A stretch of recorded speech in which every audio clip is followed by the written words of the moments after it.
I think that that is something where a lot of the time, because that happens, managers times kind of sometimes don't speak out and say, "Look, I need support," because they're Mm, also going through burnout. And I've also worked with some managers as well. They're also feeling overwhelmed. They're also feeling adapting to post-COVID working patterns. So a lot of the time, they're not asking their senior like managers and mm, people who should be supporting them for help. So it's almost like a pattern. And what I've found as well is that sometimes there can be a subculture of this going on in an organization.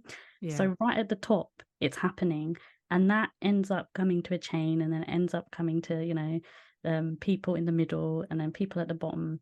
And I think that that is one of the main reasons. But I think another reason is that often we as a society, we don't talk about our problems, we Mm, don't acknowledge when we need help.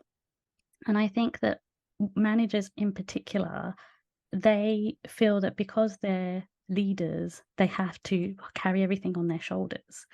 So I think it's a combination of sometimes the media, sometimes having to put on a bit of a front at work and not, talk about when they're struggling. And also, the last thing that I would say around this as well is that managers themselves, they also need to maybe take time out for development and training. So mm, maybe that might require like a whole day, etc. But I also think organizations need to take time to build on that kind of leadership.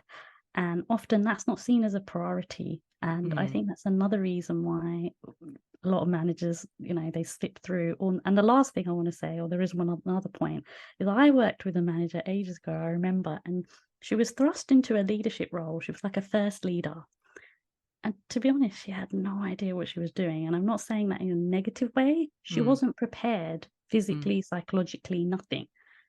And so everything was a bit of a mess. And that's another thing that if an organization is not giving that person the development and training at the beginning, the support, then that person's just going to be kind of just learning as they go on, which we have to do sometimes in our jobs. But if it's the first time you're going into management, you do need some support, some Mm, training. You shouldn't just be thrust into it because then it's yeah, just going to be chaos. And then that's yeah. going to exude to the team and that's not going to be helpful. So, Mm. yeah.